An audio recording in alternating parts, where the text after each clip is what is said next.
Si on m'avait dit qu'un jour je parlerais de ce documentaire dans une de mes vidéos, je l'aurais pas cru. Et oui, les guillemets sont importants. Salut à toi cinéphile de l'extrême et bienvenue à tous les manipulés qui pensent que la Terre est plate à cause des reptiliens responsables aussi du 11 septembre. Aujourd'hui, je vais te parler de la révélation des pyramides réalisée par Patrice Pouillard. Un très bon réalisateur. Non mais vraiment, le gars est totalement balèze parce que dans le genre propagande mensongère et sensationnaliste, on atteint des sommets. Oui, la vidéo va être très salée. Alors, beaucoup en ont parlé depuis sa sortie, mais récemment, ça a refait surface. On a Charlie qui, sur son excellente chaîne Les Revues du Monde, a parlé de la vidéo de Squeezie, reprenant les mystères des pyramides, notamment à partir de ce film. Et elle a été plutôt gentille avec Squeezie, parce que pour ma part, là, c'est l'action peut-être la plus débile qu'il ait jamais faite. Et puis, il y a la vidéo d'Arnaud, de la chaîne Astronogeek. C'est de là que tout est parti pour moi. Le gars est tellement vénère que ça m'a replongé dans le sujet. J'ai un petit message à te faire passer. Oh là là, oh, va te faire enculer. D'ailleurs, comme il dit que les vidéos de debunk sur ce film se sont fait striker, j'espère que la mienne va rester un petit moment quand même. Et après avoir vu des vidéos, des rediffusions de live, des blogs, des articles tellement obscurs que désormais je dois être fiché S, si c'était pas déjà le cas avant, je me suis rendu compte que toutes les vidéos que j'ai vues parlaient principalement des faits et de la méthode argumentaire, mais jamais vraiment de la manière dont tout ça est mis en scène. Ça me l'a un peu fait, mais pas de la manière dont moi je vais l'aborder. Donc je vais te parler principalement des techniques cinématographiques qui te montrent qu'on peut faire tout dire à des images à partir du moment où on est deuxième dan de fourberie. Hashtag BFM TV. Et dans la description, je vous mets les liens de toutes les vidéos que j'ai vues. Et surtout, matez ce live totalement surréaliste avec Grimaud. Je vous promets que c'est une pépite. Et c'est sur la chaîne de la tronche en biais. Pour ceux qui sont tombés dans le piège en voyant le film, ne voyez pas dans cette vidéo une attaque personnelle. Même si c'est sûr que ça va piquer. Parce qu'il y a quelques années, je me suis fait avoir pendant le visionnage. À la fin du film, j'étais en mode « Oh putain, c'est un truc de ouf !» Et puis, quelques minutes après le visionnage, je me suis quand même demandé qui était l'informateur, parce que je trouvais ça chelou qu'il soit anonyme. Et à l'époque, faut savoir que des sites de debunk à ce sujet, il n'y en avait pas beaucoup. Autant te dire que j'avais bien galéré à chercher des infos. Et je suis tombé sur ce blog, uniquement une page d'accueil dédiée au film, et qui nous explique que le monsieur anonyme, c'est Jacques Grimaud, le créateur de la secte La Nouvelle Atlantide. Non, c'est une association culturelle. Ah oui, autant pour moi, ce n'est pas une secte, sur le site c'est bien marqué que c'est une association culturelle. Donc je me suis dit, est-ce qu'on se foutrait pas un petit peu de ma gueule avec cette révélation? Je me disais c'est n'importe quoi quand même hein. Et le pire c'est que le film est en association avec Wild Bunch, et qu'encore aujourd'hui, eh bien, le film est constamment diffusé sur RMC Découverte. Tu me diras, c'est les mêmes qui diffusent Alien Theory. You're crazy. Donc je vais te montrer comment on s'est fait prendre pour des cons, et moi le premier. Par contre, si après cette vidéo et toutes celles que je mets en description, vous persistez à dire que ce documentaire est une valeur sûre, bien je vous invite à mettre un petit pouce rouge, à partager la vidéo sur tous vos sites obscurs, n'est-ce pas? Et puis à me dire en commentaire que je suis un bon FDP. Cordialement. Bonsoir Benny. Tout d'abord, et ça c'est perceptible dès les premières minutes, ce qui va fonctionner le plus, ce sont les méthodes de bourrage de crâne. Faut quand même rappeler que la majorité des gens qui vont mater ne sont pas des experts, et que certains spectateurs sont déjà dans une mouvance ésotérique, qui pensent que le reste du monde a un voile sur les yeux.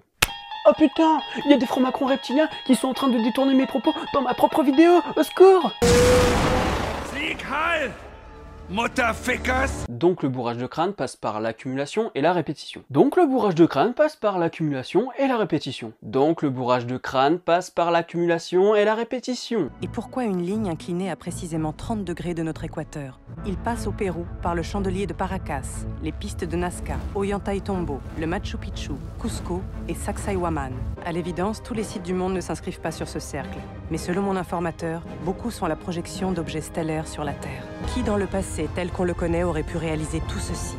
Les Égyptiens? Alors là, on insiste vraiment sur cet équateur à 30 degrés, avec une épaisseur de plusieurs centaines de kilomètres. On te parle de lieux sans lien, on te répète plusieurs fois leur similitude extraordinaire sous forme d'accumulation. Et paf, ça fait des chocs à pic. Bah oui, ça fait des chocs à pic dans la tête parce que ce bourrage de crâne avec l'accumulation et la répétition, c'est pour que quand on te révèle cet équateur à 30 degrés, tu te dises « Oh putain, c'est donc ça la réponse !» Ce film n'est pas basé sur des faits, mais sur du pur sensationnalisme. Et il n'y a pas qu'une seule répétition. On m'a alors montré ceci.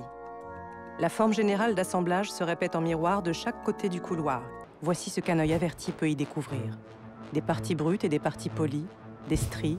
J'étais stupéfaite de découvrir qu'aussi loin de l'Égypte, on trouvait le même genre d'assemblage dans le passé. 2 générations de murs, les plus anciens, les plus récents.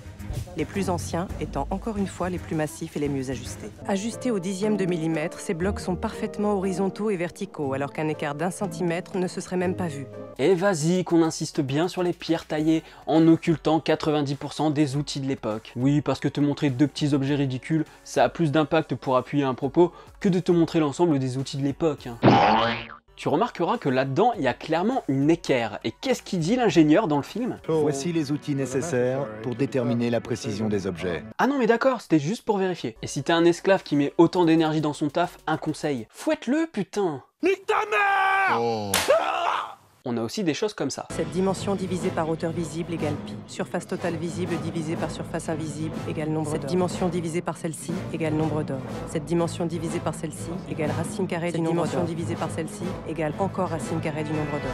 Alors là, c'est le summum de l'accumulation, hein. Tu ne comprends même pas ce qu'on te dit, on te balance des calculs sans te les montrer sinon c'est pas drôle. Bientôt tu ne comprends plus ce qu'on te dit et en plus de ça t'as la musique du genre oh là là c'est trop bizarre. Et à la fin de cette séquence, tu te retrouves comme ça. Du coup t'es tellement KO que c'est encore mieux après de t'embobiner avec leur pseudo-science. Maintenant, je vais aborder les éléments de cadrage et de montage. S'il y a une chose dont je suis sûre, c'est qu'une image ne sera jamais une preuve. Oh bah putain, là-dessus on est d'accord, mais le mieux, c'est encore que Patoche, il l'applique à ses propres images. Alors oui, le surnom Patoche, c'est pour amener un petit peu de tendresse dans la vidéo, parce qu'il y a un peu trop de violence, tu vois, donc on se fait des bisous. Bon, je te l'avoue, sur cette phrase, j'ai un petit peu triché, c'est-à-dire que je l'ai coupé avant la fin. S'il y a une chose dont je suis sûre, c'est qu'une image ne sera jamais une preuve. Mais elles sont parfois troublantes, comme c'est le cas de celles qui vont suivre. Donc là, c'est comme s'il disait « Ouais, alors les rats et les tops, ça peut pas s'accoupler entre eux, ouais, ça c'est vrai, mais quand même, le rat top nu, c'est chelou quand même. » Vous savez ce que c'est que le ratopnu? Le Ratopnu. Le ratopnu, oui, c'est un mammifère qui a la particularité d'être un mammifère social. Voilà. Vous sauriez décrire son lien avec la théorie de Darwin? No!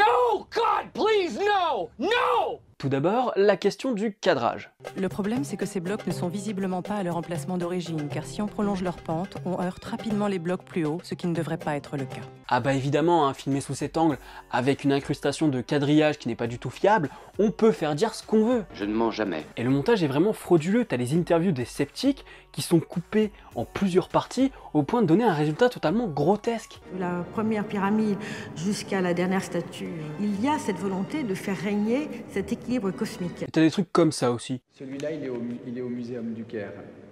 Oui. C'est un vase à fleurs de lotus. Non, je me souviens pas, non. Vous vous souvenez pas? Je me souviens pas.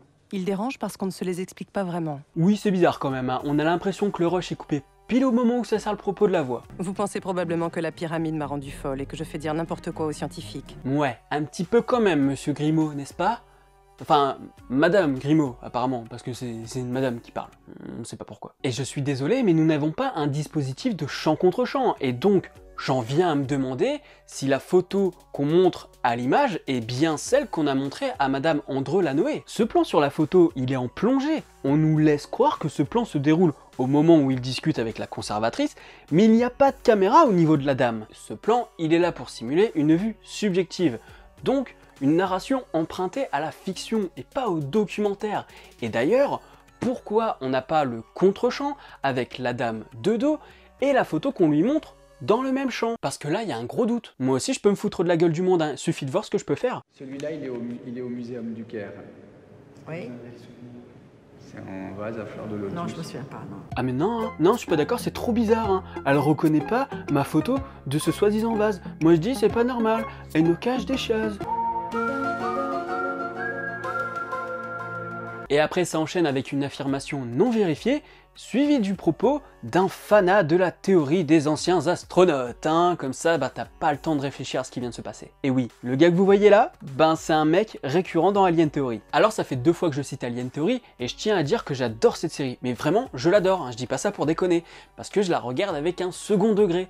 Le problème, c'est que t'as beaucoup de crétins qui voient ça comme une série documentaire. D'ailleurs, on retrouve le principe de « Et si c'était vrai ?» pour développer une théorie de merde comme si elle était vraie, parce que le conditionnel leur permet de spéculer n'importe quoi. Si t'as jamais vu l'épisode de South Park sur la théorie des anciens astronautes, mate-le, je te jure, c'est un pur bijou. D'accord. Et ce qui est bizarre dans ce film, c'est qu'il y a des gens qui sont reconnus par la profession. On a la conservatrice, on a Jean-Pierre Adam, et donc on se dit, comme ce sont des gens qui sont reconnus, eh bien ce documentaire est certifié. Et alors là, c'est tellement malhonnête. Et c'est bien gardé de me dire, évidemment, dans quel esprit il tournait ce film.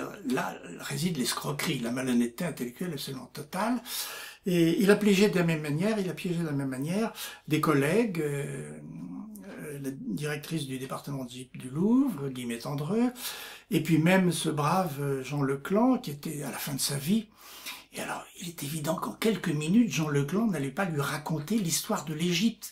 Donc évidemment, à une question complètement banale, il répond par quelque chose de complètement banal. Là, c'est vraiment dégueulasse, parce qu'on a des gens qui participent en toute bonne foi à une interview, et cette interview est recontextualisée pour faire passer les gens pour des cons. Au passage, juste après les interviews, on te claque. Voici ce qu'en pensent les professionnels. Ce qui veut dire que Jean-Pierre Adam, qui bosse au CNRS, n'est pas un professionnel parce qu'il ne va pas dans le sens de Grimaud. Ils ont fait le même coup à la conservatrice. On est à ça du complotisme avec des mécanismes de montage comme ça qui sont aussi dégueulasses. You are fake news. Voilà, je vais pas aller plus loin, pour ça il y a d'autres vidéos qui sont faites par des gens qui sont compétents scientifiquement. Moi je voulais vraiment juste parler de la forme filmique. Et j'ai pas tout dit parce qu'il y a d'autres films de Grimaud et Patrice Pouillard. Je pourrais passer des mois à dégommer leurs conneries. Bref, fais gaffe aux images. Aujourd'hui, plus que jamais, on vit dans un monde de l'image qui ne cesse de prendre de l'ampleur, et c'est ce qui fait qu'aujourd'hui, on bouffe des conneries pareilles sur le web. S'il y a une chose dont je suis sûre, c'est qu'une image ne sera jamais une preuve. C'est sur cette citation grandiose que je t'invite à mettre un petit pouce bleu, à partager la vidéo sur les réseaux sociaux, à me dire en commentaire ce que t'as pensé de tout ça. Si t'es un rageux, sois pertinent s'il te plaît. Abonne-toi à la chaîne si ce n'est pas encore fait, et n'oublie pas d'actionner la petite cloche pour être alerté des prochaines vidéos. Quant à moi, je te dis à la prochaine sur la toile. Salut!